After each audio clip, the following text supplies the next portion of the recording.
So, good evening, everyone, both online and live. So we're moving on to the two dots at the bottom of Chaf base on the base.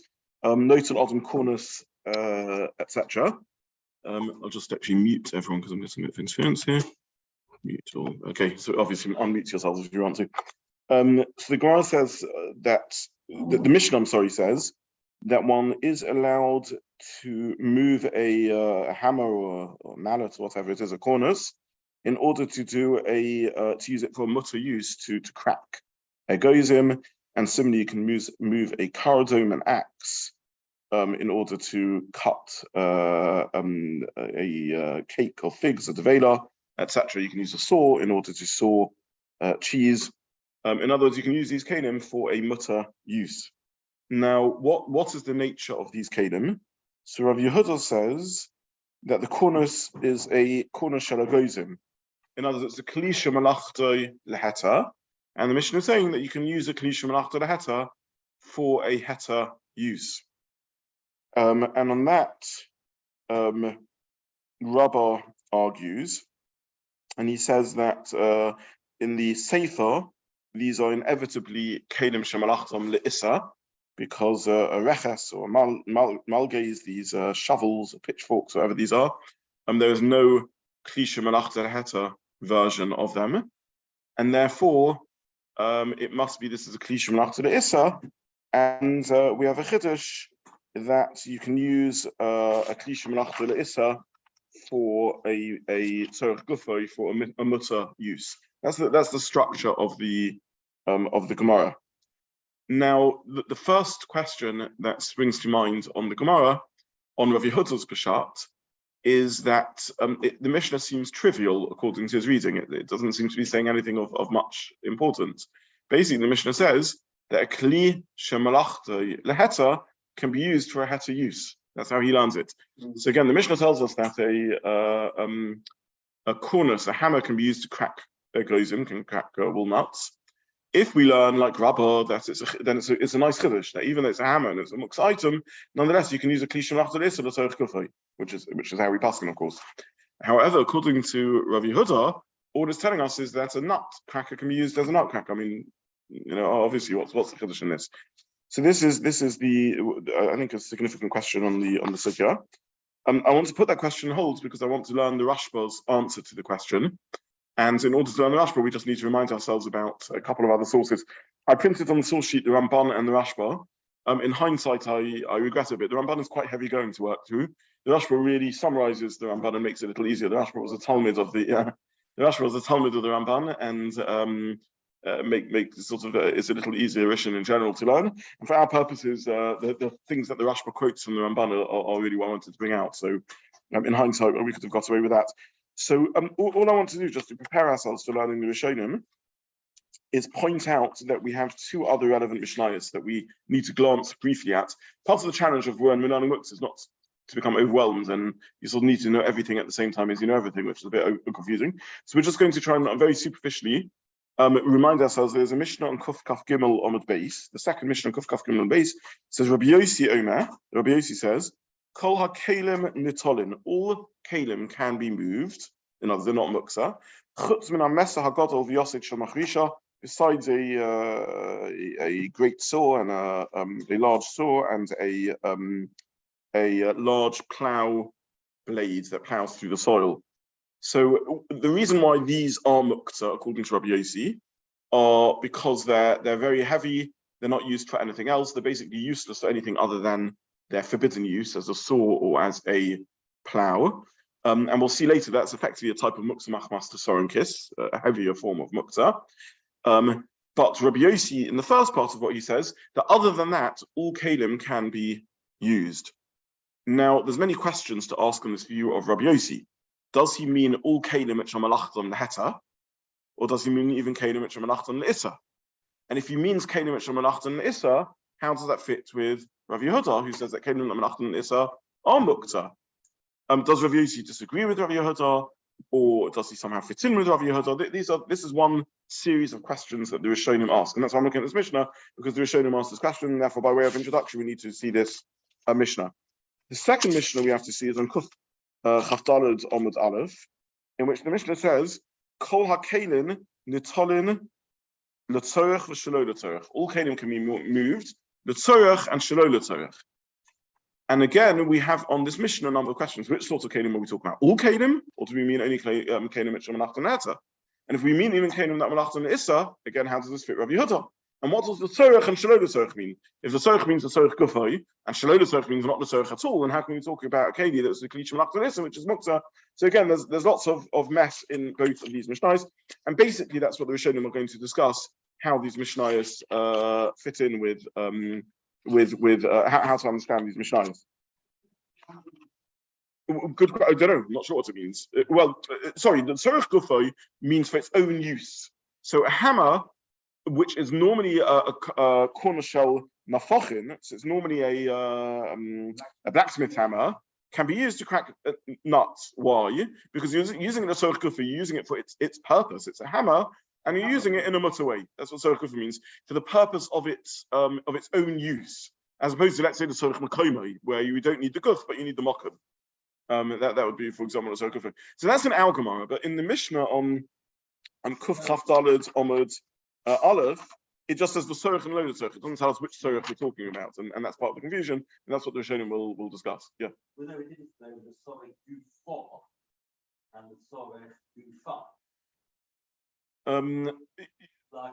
Like melacha, I know what melacha tzricha l'gufa. Is that what you're? No. That you could use it. Well, I don't know. You're saying the Keli's use or the person's use? Here we mean the Keli's use. We mean the Keli's use. The tzorech gufa means for the guf. You're moving it because you want the Keli itself. You don't just want to replace the Keli. Yeah. You just want you want the Keli. Do you think the tzorech gufa for its use would be in order to sharpen the hammer? It's a strange thing, but the words for its use, you're using it for. It could be for the needs of its guf. In other words, not for the sake of its guf, but for a need that can be fulfilled with the guf. I don't know. I'm never. Maybe I haven't reflected long enough what the exact phraseology means. But anyway, the tzorech gufa means for where the reason you're moving is because you want the guf itself. Yeah, you want the body of the thing itself as opposed to just the mokum. Yeah, because you want to use it as a hammer. You want to hammer with a hammer. Yeah. Is that different from over the page of the Gemara where Nehemiah says the tzorech tashmisha?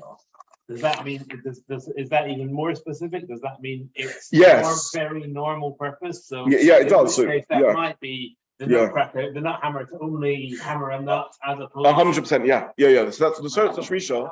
Rav Nehemiah is the machmir one here, and he says no, you can't use a Keli Shemelachto LeIssur for tzorech gufa. You can only use it for its primary purpose. And could that not just be what Rabbi Yehuda was saying as well?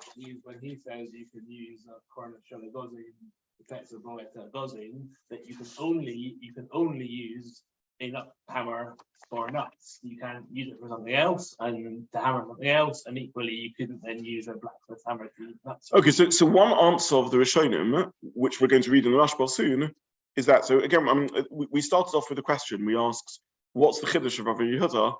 Who said that you can use a nut hammer to crack a walnut, obviously.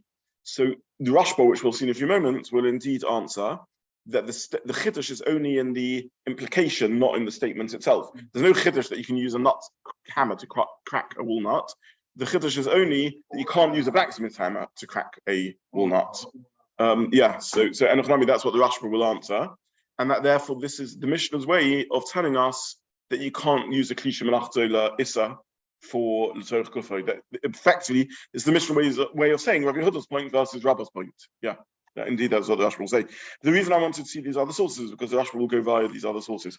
So all I'd like to do now is just learn a piece of Rashba together. Do you have a copy of the Rashba or not? Do you have your phone here with WhatsApp on, or you got it on your phone? Sorry, okay. I just want to learn some Rashba together because the Rishonim are a little tricky. It's not the easiest sugya to learn. So this is source 3. Omar Rav Yehuda. So yeah, I will go through Tosa also. The Rishonim are tough here on the sugya. Yeah, they're not easy. But yeah, we will.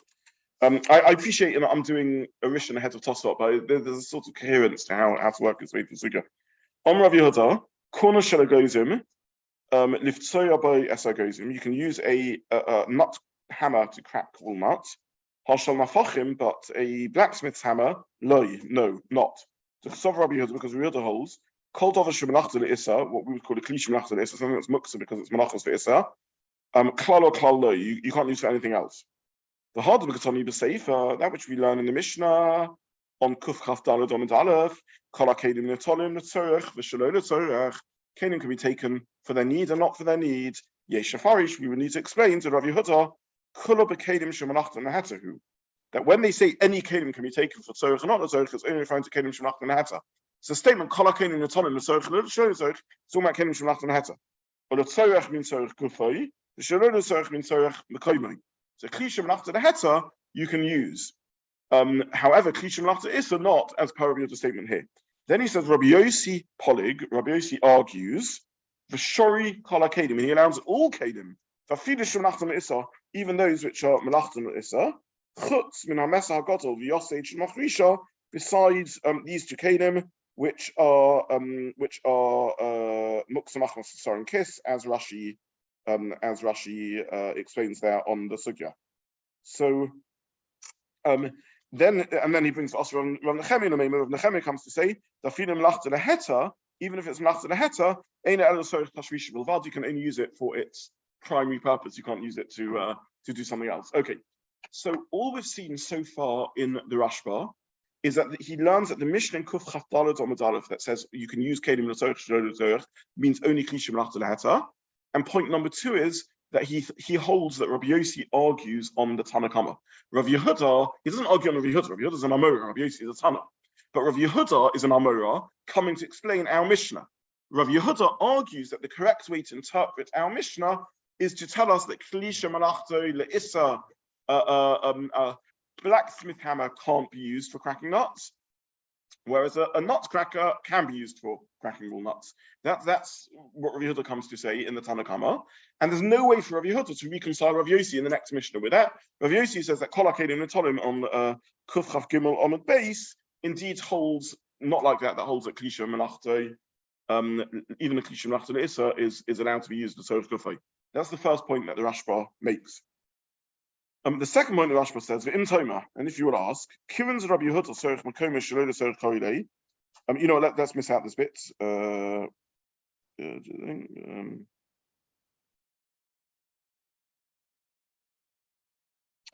have to learn it, even though it's a little technical. The Toma, if you'd ask. So again, Rabbi Yehuda, Kivin's Rabbi Yehuda Tzorech Mekomer Shelo Tzorech Koilei.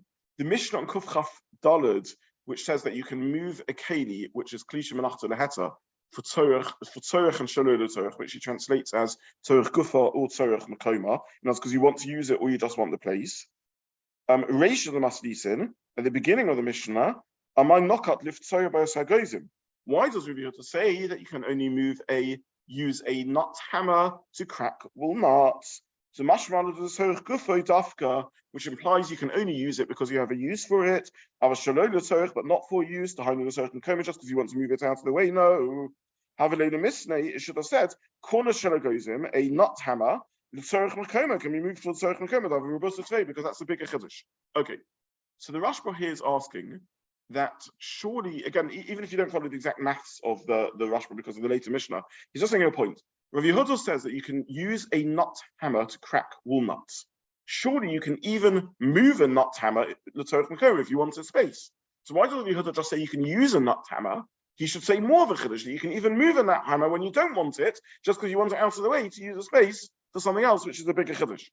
And the answer of the Rashba outside is going to be quoting the Ramban, which is you misunderstood Rabbi Yehuda's statement. Rabbi Yehuda's statement was never about what he was saying, it's about what he was excluding. He was saying you can use a nut hammer to crack nuts. You can't use another sort of hammer, a blacksmith's hammer, to crack nuts. So he was never coming to tell us the heta of non-Muktza things. He was coming to tell us the issa of Muktza things. A nut hammer used to crack nuts is no chiddush. And you can do even more than that. You can move it just because you need Tzorech Mekoma.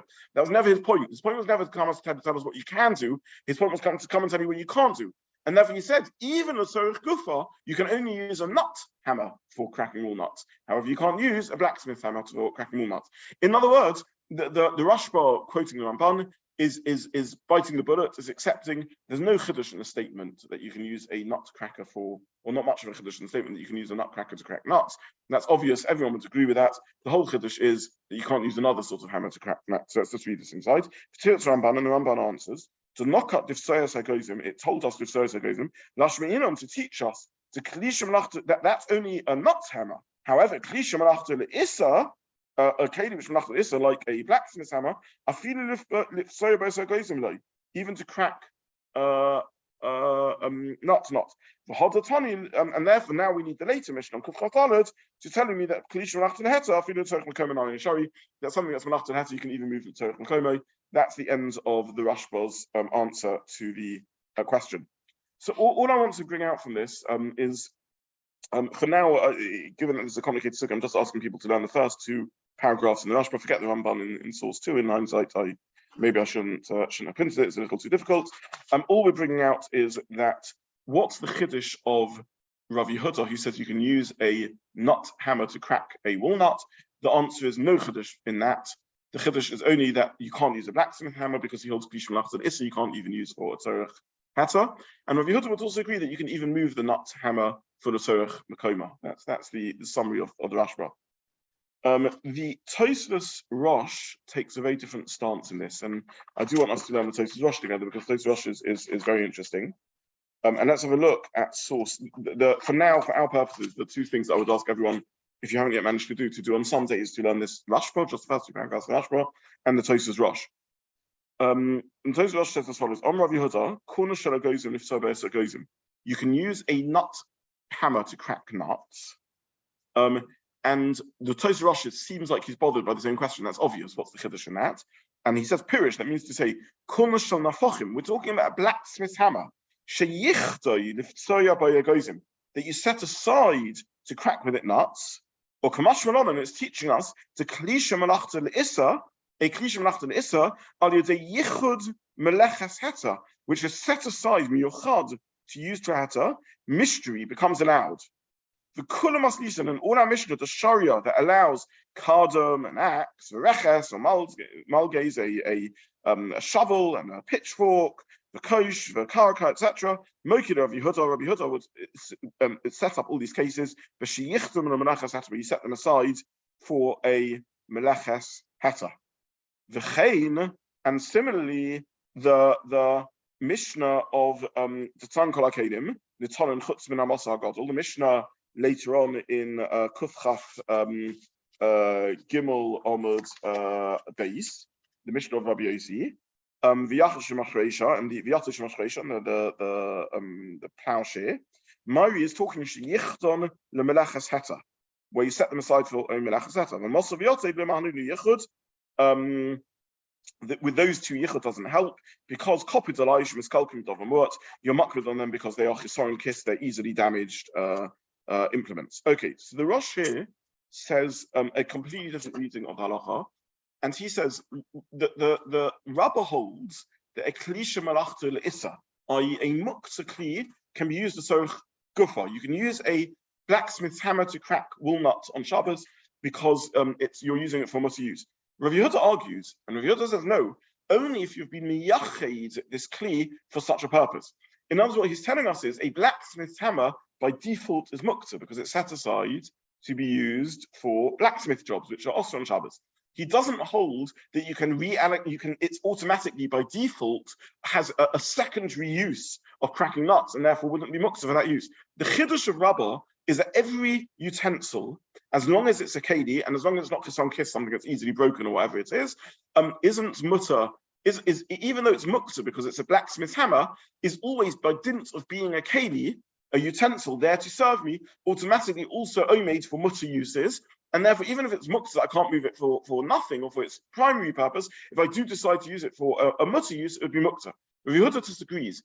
Rav Yehuda agrees that there is a latent secondary use available in kelim, but only if you're miyachid them for that secondary use. If you specify that this hammer is also eligible or set aside to be used for another use, to be used as a nut cracker, in that case, then it would be you'd be allowed to crack nuts on Shabbos. And therefore, there's a big chiddush in this that can be used for its secondary use.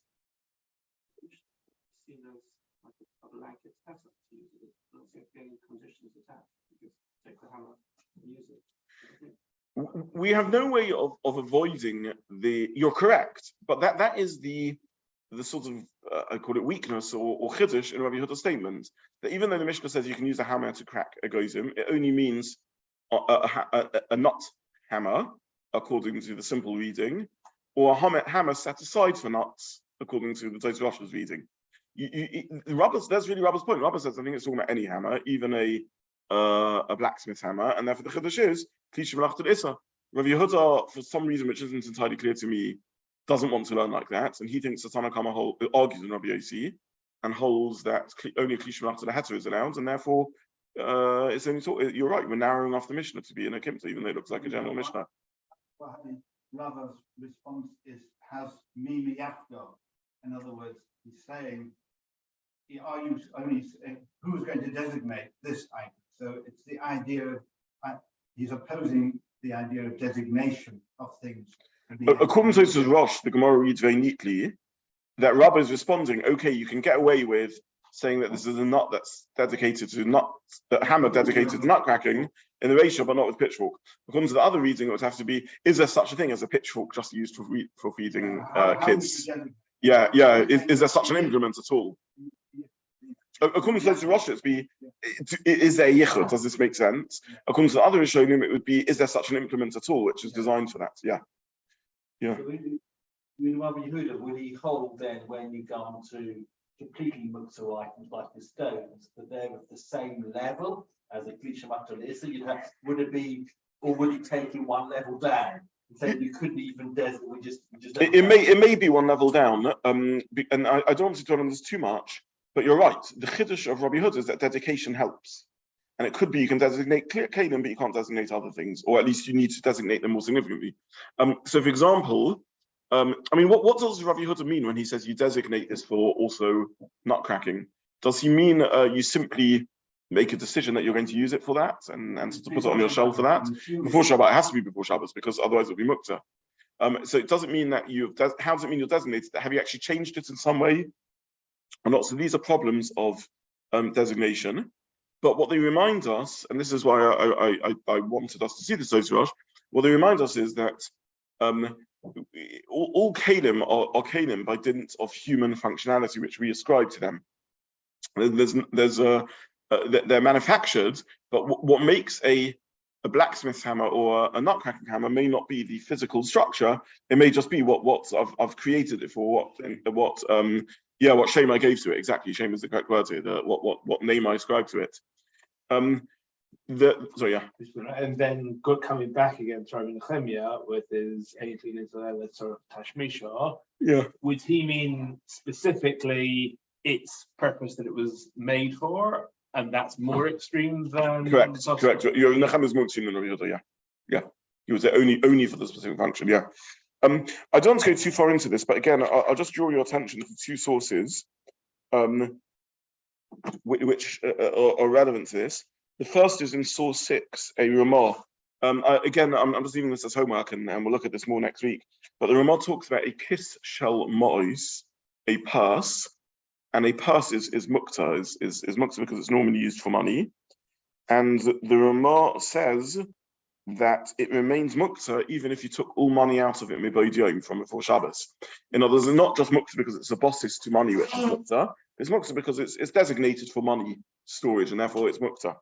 Then the Ramah says, unless you did a ma'aseh, an action in it, to repurpose it, to indicate that you're repurposing it. The Ramah seems to be saying, paskening, at least in that case, that only, and the Mishnah Berurah points this out, that only a ma'aseh can repurpose things, not just a machshava. So that's one sort of source around. We were wondering whether in Rashi, when he's explaining this on the melachot, that Rashi is explaining this designed and designated. So whether they are alternatives or. I agree. I think that Rashi doesn't agree with the Tosfos Rosh. I think Rashi is reading the Gemara as a hammer made for cracking nuts, on which the Rabbi asks, but there's no such thing as a pitchfork made for feeding kids. Whereas, and that's how the Rashba that we saw would also learn. We're talking about how it's made. The Rosh is saying in Chiddush that this Kurnos Shel Egozim means a hammer made for blacksmithing, which nonetheless is I'm miyachid. And somehow I can repurpose things in some shape or form. So anyway, the one Marimokum, if you like, is source 6 that I printed, which is a Ramah that talks about repurposing this kiss shell noise. And there he's, at least in that case, he says you need an action. The other Marimokum that I want to draw your attention to is in source 7 on page 3. Again, I'm not going to inside now just as we're running out of time, but just again have a look at it, in which the Mishnah Berurah speaks about something which has multiple purposes. So this blacksmith hammer doesn't mean that I'm dedicating it to crack nuts and I have no intention ever to use it as a blacksmith's hammer again. It doesn't mean that it's enough that I'm also going to use for that. So the Mishnah Berurah, in the body of his work, the Mishnah Berurah says it depends on Rov. If Rov melachot is LeIssur, then it's a Keli Shemelachto LeIssur. If Rov melachot leHeter, then it's a Keli Shemelachto LeHeter. In the Biur Halacha, the Mishnah Berurah says he doesn't think that it means Rov really. It shouldn't depend on 49% of use. All it means is that if it has a significant heter use, then that would be Keli Shemelachto LeHeter, even though most of the time I'm using it for Issa, because nonetheless it has a significant heter use. Whereas if it only has a trivial heter use, then that would be Keli Shemelachto LeHeter. That's what the Mishnah Berurah says there. And again, this is sort of just all inspired by the Tosfos Rosh, who speaks about repurposing things. Yeah.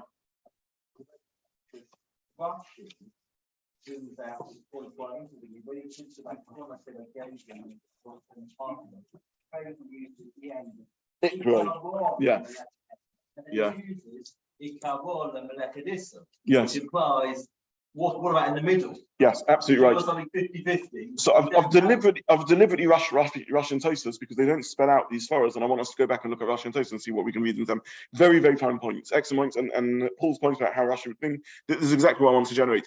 All I would ask everyone as an appeal someday is please look at the Mishnah Nice briefly that I've mentioned on Gimel and Beis and Kuf Daled Amud Aleph, and in particular look up the Gemaras that Tosfos quotes. There's no shortcut over here, I'm afraid. You have to see the Gemara that Tosfos quotes, and you have to see what Rashi says on these Gemara, because I am going to be referencing them. I didn't print them in the source sheets because I'm trusting everyone to do that. But we can only work our way through Tosfos if you're bothered looking up the Gemaras.